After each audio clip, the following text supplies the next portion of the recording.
Mes de junio, criar un menor de un año costaba 103.635 pesos por mes. Y si el menor llegaba a los 3 años, el costo de crianza fue de 122.346 pesos. Estamos hablando de junio. Y un niño de 4 a 5 años criarlo costó 98.516 pesos ese mes. Esta canasta de crianza la ha empezado a publicar el INDEC, el Instituto Nacional de Estadísticas y Censo, y tiene en cuenta los costos de bienes y servicios y el costo del cuidado.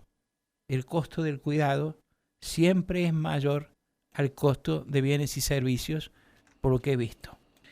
Pero el tema viene a cuento porque una jueza de familia de aquí de San Luis, la doctora Belén Villegas, que es titular del Juzgado de Familia, Niñez y Adolescencia y Violencia número 3, hizo aplicación precisamente de este índice de canasta de crianza en una demanda por alimentos.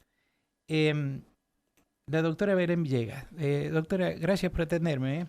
Muchas gracias. Hola, Buen día. ¿qué tal? Buenos días, ¿cómo le va? No, gracias a usted. Y explíqueme por qué es importante aplicar en una demanda por alimentos el índice de canasta de crianza y no el sueldo de quien debe pagar la cuota alimentaria. Bien, le comento, en realidad, a ver, son todas variables, dependiendo del caso concreto es la que se va a aplicar. En este fallo en particular, el alimentante, que era el progenitor, no tenía salario registrado, entonces no había un salario para aplicar un monto al poder determinarlo.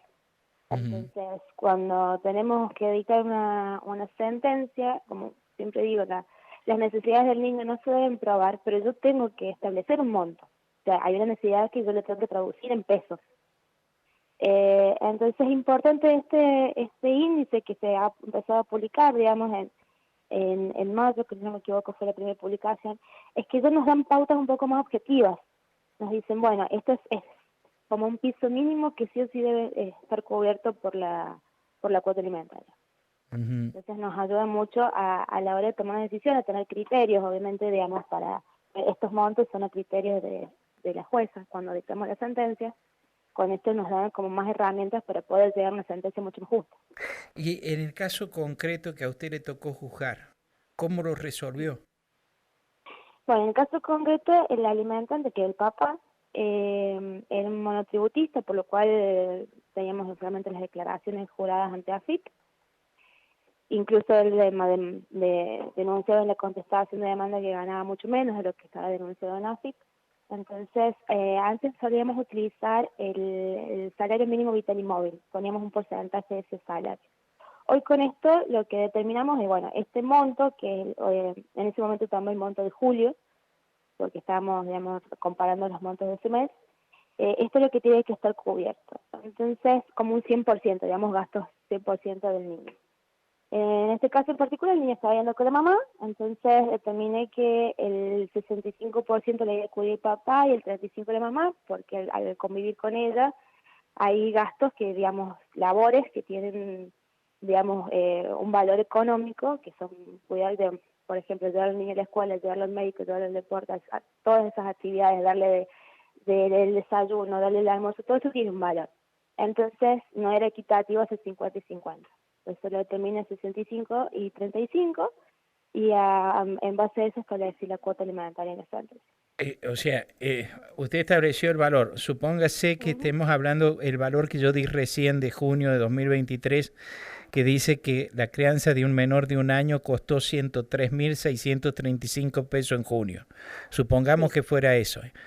El 65% lo paga el padre, Exactamente. Le porque voy a la mamá explicar. aportó Sí, la mayor parte de lo que del valor de la crianza, digamos, de la canasta de la crianza, con el trabajo personal de atención a la criatura.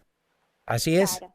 Exactamente, porque todo eso tiene un valor, porque tenemos distintas modalidades, digamos, a la hora de tener cuidado personal de un niño, que hay niños que viven, por ejemplo, una semana con cada uno. Ahí todas las tareas están, digamos, repartidas de manera equitativa.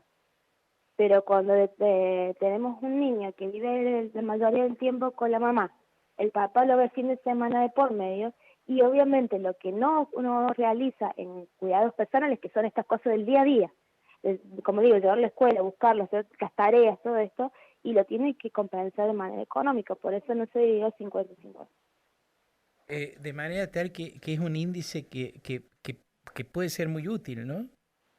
Por supuesto, sobre todo a determinar esto cuando no tenemos base de nada, no tenemos un sueldo, no tenemos pruebas, no tenemos, digamos, qué gastos son los que tiene el niño, porque es difícil probar. Estos son los gastos de supermercado que utilicé para darle de comer durante todo el mes.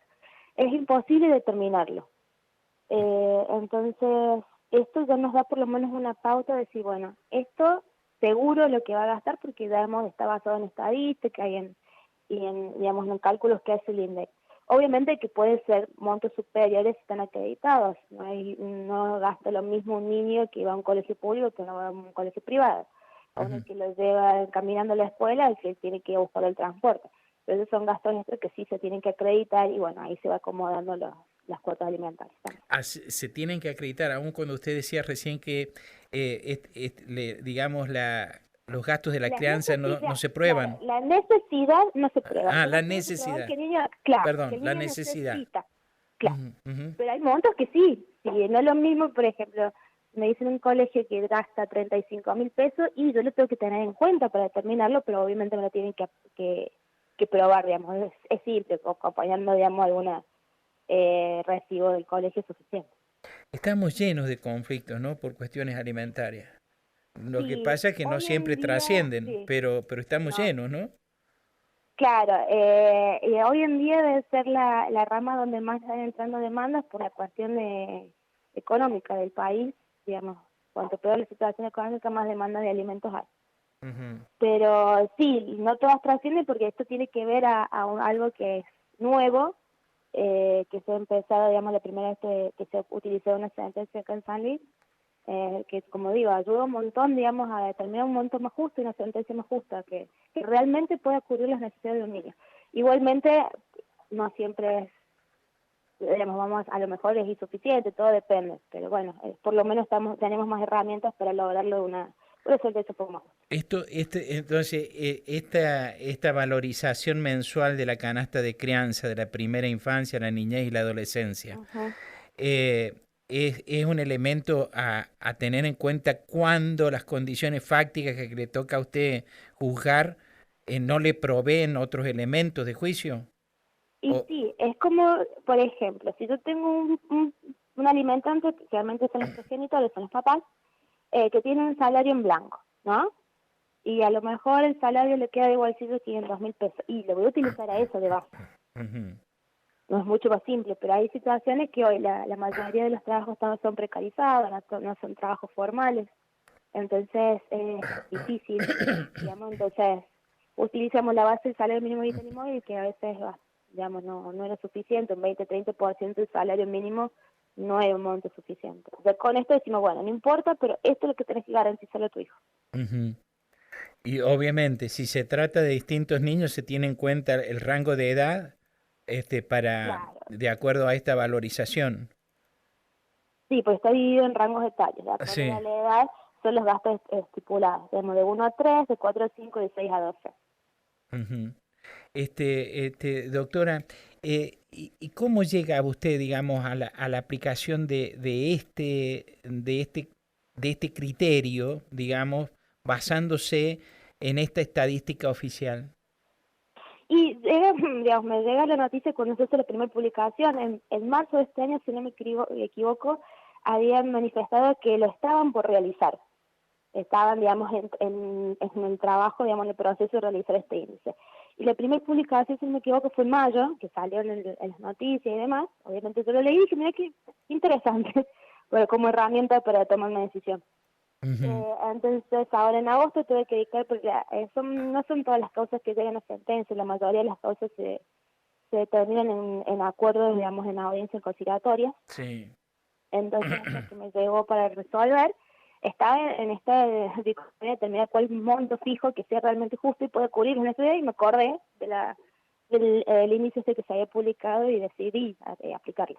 Ajá, No sé si porque una cuestión que me han explicado es que a veces en esos acuerdos particulares, en ese acuerdo que se hace, bueno, mira, tengo tanta plata, esto es lo que yo puedo poner por mes para la crianza, etcétera, no se tiene en cuenta el trabajo de la crianza en sí, no, ¿no? no siempre se tiene en cuenta. No se A valoriza, veces, digamos, no se valoriza, no, no. no es que no se no se valoriza, no se le da el valor, que acá sí le ponen. Acá sí, Este estudio lo pone, lo explica sí, el sí, INDEC, sí. hay que entrar a la página del INDEC, buscar y ahí explican cómo hacen el estudio.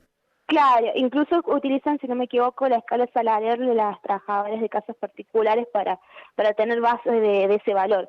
Claro. Pero sí, igual, el Código Civil Comercial determina que el cuidado del niño tiene un valor económico. Ujú. Entonces, sí, por supuesto, en los acuerdos siempre se intenta, digamos, conciliar de la mejor forma posible, llegar a una Claro, finalización pero conflicto. el Código Civil le dice que sí tiene un valor económico. Sí, Este sí, le da exacto. un elemento que le permite aplicar ese valor económico. Exactamente, acá no es un elemento traducido en números. Ujú. Ha sido muy interesante y es la primera vez que se aplicó en San Luis este criterio. Sí, creo que antecedentes en Argentina hay dos, uno en Buenos Aires y otro en San Juan, nada más. Ajá. Y la primera vez que se aplica en sentencia acá en San Luis. Hablo de sentencia porque a lo mejor alguna otra jueces lo ha aplicado a la hora de llegar a un acuerdo en otras situaciones, pero en sentencia es la primera vez. Es la primera vez aquí en San Luis. Doctora, muchas Sí. gracias por la información y muchas gracias por atenderme. No, por favor, muchísimas gracias a usted. Buen día. La doctora Belén Villegas, que es jueza del Juzgado de Familia, Niñez y Adolescencia y Violencia número 3, de aquí de la primera circunscripción judicial, estuvo esta mañana aquí en Nada Secreto, en Radio Universidad. Vamos a la pausa y volvemos. En la radio, también tu opinión